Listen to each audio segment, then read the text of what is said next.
A partir de aquel momento, vi a Michael Trent con demasiada frecuencia. La salud del pequeño enfermo mejoraba notoriamente y no me permitía ausentarme de las reuniones, comidas, etcétera, con que los Musgrove obsequiaban a los nuevos vecinos de Kelly, ni de las invitaciones corteses con que estos respondían a tan amable trato. Si Dios nos hubiera llevado a mi pobre hijo Dick, sería ahora como él. Pero ¿cómo es posible que en un barco se puedan tener tantas comodidades? Ya lo he explicado. Contamos con un excelente cocinero. ¿Cocinero? ¿Has oído, María? Y camareros, empleados, y cuchillos y tenedores. Siempre me ha hecho gracia la ignorancia de las mujeres con respecto a la vida de a bordo. ¿Siempre? ¿Ha ocurrido ya otras veces? Capitán, nos dijo que no frecuentaba el trato femenino. No demasiado. Pero en otro tiempo una mujer solía hacerme las mismas ingenuas preguntas. ¿Qué misteriosa mujer era esa, Capitán Trent? Aquí está el catálogo de la Marina. Veamos sus barcos, capitán. Gracias. Ajá.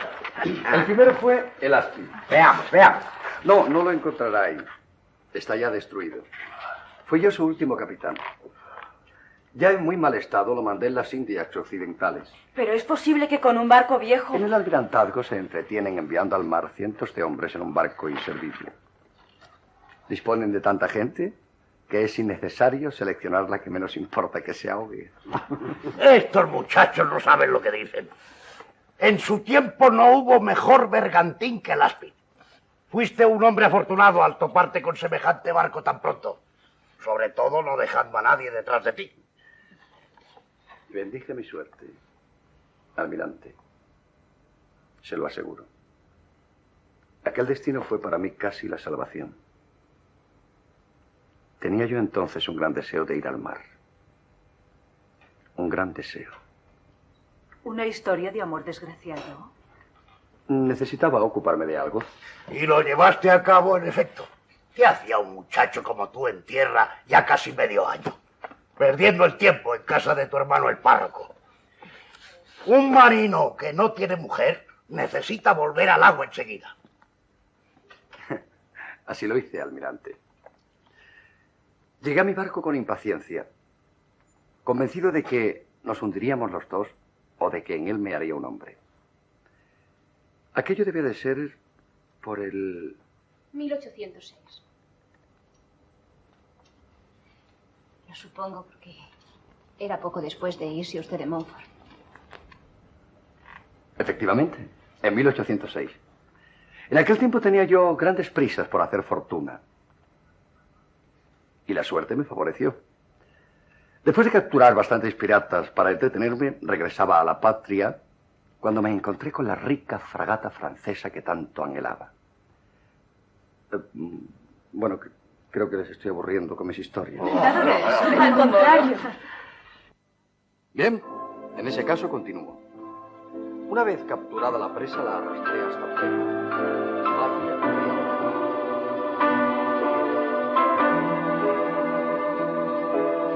¿Te das cuenta de que no debo ir así? Que no puedes dejarme marchar sin ninguna esperanza. Michael, yo... No digas nada, si es solo por consolarme. No puedo prometerte otra cosa. ¿Sabes lo que es el mar para un marino? Un feroz consuelo o una inmensa desesperación. No temas.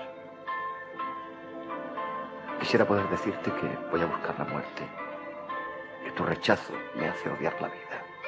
Pero no es así. Deseo volver un día, hacer fortuna y buscar dentro de ti si aún queda algo de estos meses. Por favor. Eres tú la que suplica. Me parece increíble. Hasta ahora he sido yo quien me ha puesto siempre a tus pies.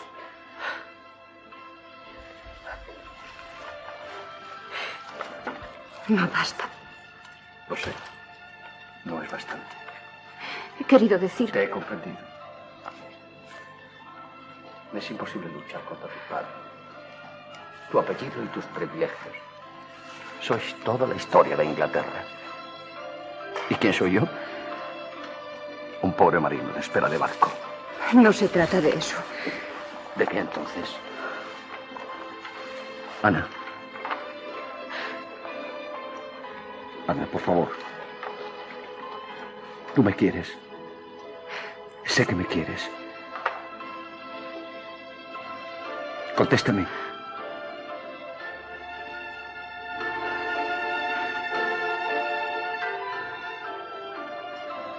Si es así, ¿por qué no mantienes tu criterio? No puedo contra todos.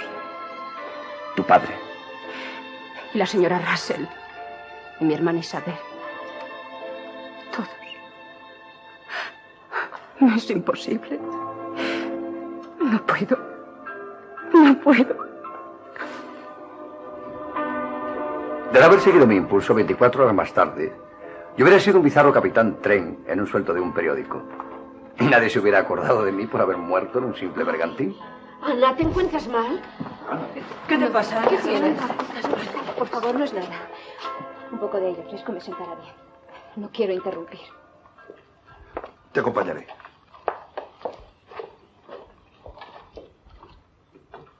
Y fue entonces, supongo, cuando usted pasó a Laconia.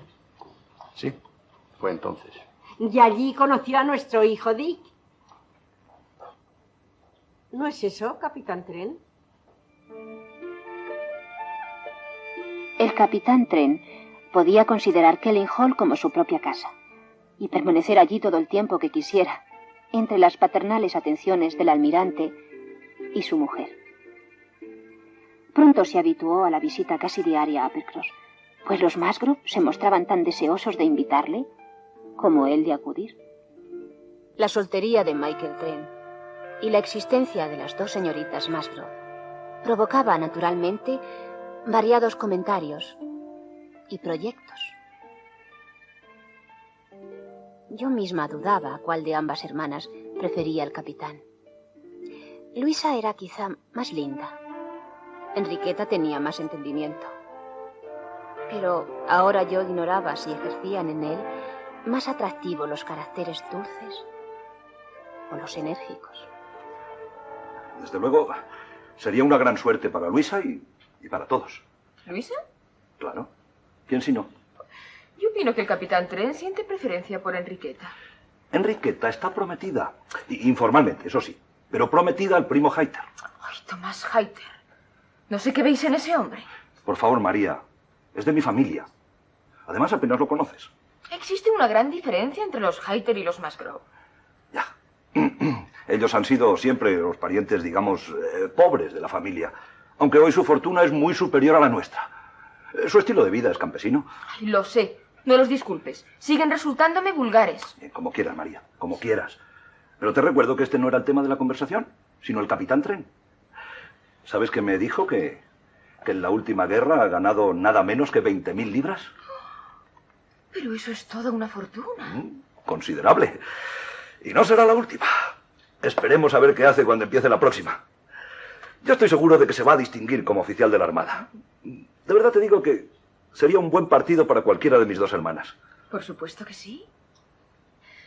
Mira que si llegara a alcanzar algún gran honor, me refiero a un título, naturalmente. ¿Y si le hicieran baronet? A un marino no le es difícil. Uy, sería magnífico. Enriqueta ocuparía entonces el mismo lugar que yo. Así estaría contenta y sin susceptibilidades. Ya conoces todas esas historias sobre si yo ocupo el mejor sitio o no. Sir Michael Trent y señora. Por más que sería un título nuevo, y los títulos demasiado frescos no son tan de estimar. Pero María, hablas constantemente de Enriqueta como si Trent ya se hubiera decidido. El primo Hayter tiene preferencia. Luisa, por el contrario... Ay, te pido que no insistas. Hayter no me parece buen partido para Enriqueta. Y más, teniendo en cuenta las alianzas contraídas hasta ahora por los Musgrove. Enriqueta no tiene derecho a dar una nota discordante. No entiendo, ¿no? Ninguna muchacha puede hacer una elección que desagrade a la parte más significada de la familia, obligándola a contraer una clase de parentescos a que no está acostumbrada. Pero María, ¿qué disparates estás diciendo? Creo que está bien claro. Ah, ya lo entiendo, claro. Tú eres una Elliot. Los Elliot habéis emparentado con nosotros los Musgrove. Y puesto que sois la parte más significada de la familia, os creéis con derecho a gobernar cualquier tipo de alianza, ¿no? ¿Y no te parece justo? Mi padre, al fin y al cabo, es baronet. Sí, lo sé. Pero recuerda, María, que tú ya no eres una Elliot, sino mi mujer, una Musgrove. Y no estorbarás los proyectos familiares más de lo preciso. Pero a fin de cuentas, ¿quién es Thomas Hayter? Un pobre pastor rural. El marido menos apropiado para una Musgrove de Uppercross.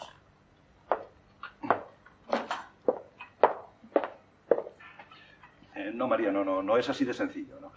El primo Hayter tiene grandes posibilidades de conseguir algo del obispo. No en un plazo cercano, pero vamos, sí dentro de unos años. Además, heredará una hermosa propiedad. Más de 1.500 millas cuadradas. O sea que te inclinas definitivamente por ese Hayter. No he dicho eso. Estoy insistiendo en que tanto Hayter como Trent serían un marido muy aceptable para mi hermana Enriqueta. Y también para Luisa. También. ¿Sabes lo que te digo? Que lo que no tienen que hacer es dejarlo escapar, ni una ni otra, perderlo. El capitán Trent es muy atractivo y puede llegar a ser alguien. ¿No te lo parece, Ana? Sí, naturalmente. Yo lo que creo es que no debo perder más el tiempo entre las mujeres. Voy a terminar de arreglarme, que no tardarán en llegar para el paseo.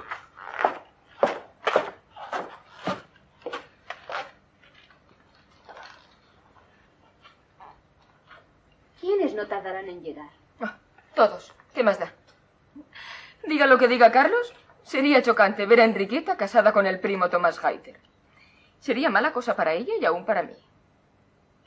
Afortunadamente, creo que el capitán Trent le quitará pronto esa idea de la cabeza. Ay, si no se la ha quitado ya, porque él y Enriqueta están siempre juntos. Todos estamos siempre juntos. También nosotros. Lo dices de una forma que parece que no te agrade. No, no es eso. ¿Sabes lo que te digo, Ana? Que no sabes apreciar todo lo que hacemos por ti. Al fin y al cabo, no estás sola, estás con tu hermana y con Carlos. El resto de la compañía pienso que es de tu agrado. De todos modos, no voy a obligarte. Si no quieres venir al paseo de esta tarde, puedes quedarte. Aunque ya sabes lo pesado que se pone Carlos con sus discusiones. Solo cuando tú estás, está un poquito más normal. Cuando las cosas se piden así, ¿cómo se dice que no? Formé parte del grupo que emprendió la marcha aquella misma tarde, según el derrotero señalado por las señoritas Musgrove, que se tomaron la misión de guiar a los excursionistas. Yo me cuidaba muy bien de no ponerme en el camino de nadie, y en las frecuentes separaciones a que daban lugar las estrechas sendas que cruzaban los campos, procuraba estar junto a mis hermanos. El placer que sacaba del paseo se reducía al ejercicio y a disfrutar del día, a contemplar las últimas sonrisas del verano, en las hojas aún verdes, prontas a caer de las ramas que las sostenían, y en los setos marchitos, en repetirme a mí misma 1000 descripciones poéticas del otoño. Esa estación, que es fuente inextinguible y apropiada de tiernas y melancólicas fantasías. Esa estación que siempre inspiró a todo poeta digno de ser leído algún pasaje delicado y sugestivo. Creo que pueden felicitarse por el tiempo tan admirable que tienen. ¿De quién habla, capitán? De mi hermana y del almirante. No sé a punto fijo dónde volcarán hoy. ¿Quiénes van a volcar? Sigo hablando de mis hermanos, señora Musgrove. Pensaban dar un paseo. Puedes adelantarte si lo prefieres. Créame, los accidentes son en ellos bastante frecuentes. No exagera usted un poco. La señora Croft estará aterrada. No, en absoluto. Empieza a creer que a mi hermana le da lo mismo volcar que no volcar. Creo que la entiende. Yo en su lugar pensaría lo mismo. Si yo amase a un hombre como ella ama al almirante, siempre estaría a su lado. Nadie me separaría de él y preferiría volcar a que cualquier otra persona me condujese de un modo seguro. ¿Lo haría realmente? La felicito por pensar de ese modo. ¿Y por qué la felicita usted, capitán Trent? ¿No es este uno de los caminos que conducen a Utrop? Efectivamente. Estamos ya bastante cerca. Me gustaría tanto ir. Imposible, estoy tan cansada. Sería incapaz de dar un Por paso. favor, María.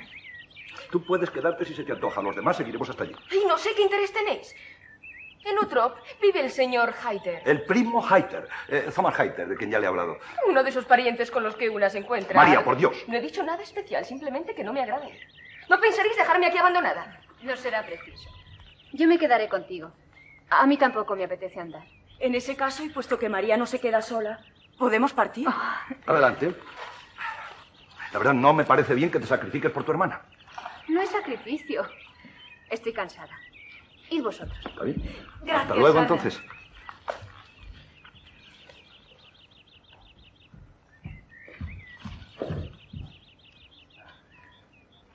Vaya. ¿Qué? Podías haberte callado.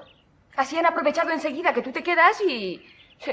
Pensé que no querías quedarte sola. Lo que no quería es que fueran a ver a esos Hayter. Son vulgares. María. Ay, no me interrumpas, Ana. O si no, ya que van, tal vez sea mejor que no los dejes solos. Si van, prefiero ir con ellos. No es preciso que vengas, quédate. ¿No estabas tan cansada? Esperadme, que voy yo también.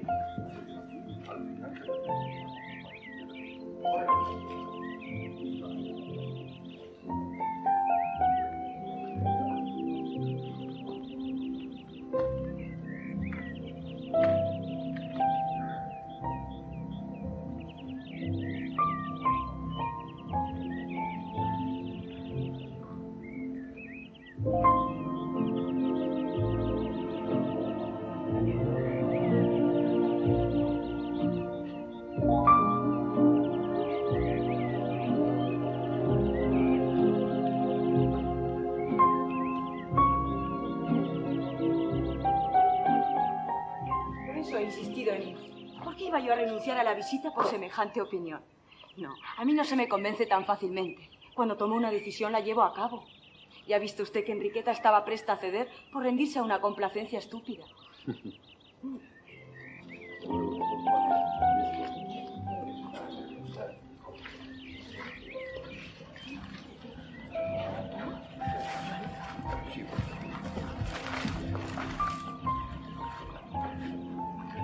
De modo que, si no es por usted, no hubiésemos seguido. Enriqueta es débil, ya lo ha visto. Feliz ella que cuenta con su ayuda. Pero ya me he dado cuenta que se trataba de algo más que una simple visita a unos primos. Su hermana es una criatura encantadora, pero débil de carácter. Usted, por el contrario, tiene resolución. Mi deseo para todas aquellas personas por quienes me intereso es que sean firmes en sus decisiones. María es una buena muchacha por todos conceptos. Pero a veces, como en el caso de la visita de ahora a los Hayter, me exaspera con su orgullo. El orgullo Elliot. Por eso nosotros hubiésemos preferido que Carlos se casase con Ana. ¿Con Ana? Sí, la pretendió un tiempo, pero ella le rechazó. ¿Y cuándo fue eso? Hace años. Nosotras estábamos en el colegio. A todos nos hubiera gustado Ana mucho más. Papá y mamá creen que fue la señora Russell, su gran amiga, la que la persuadió para que no le aceptara. El que Carlos fuese poco culto y nada aficionado a los libros hizo que la señora Russell no le considerase un buen partido. Luisa, capitán tren. Por allí llegan los demás. Por cierto, ¿dónde quedó Ana? Es decir, la señorita Elliot. Puede que haya vuelto a casa. Vamos, nos están llamando. Sí.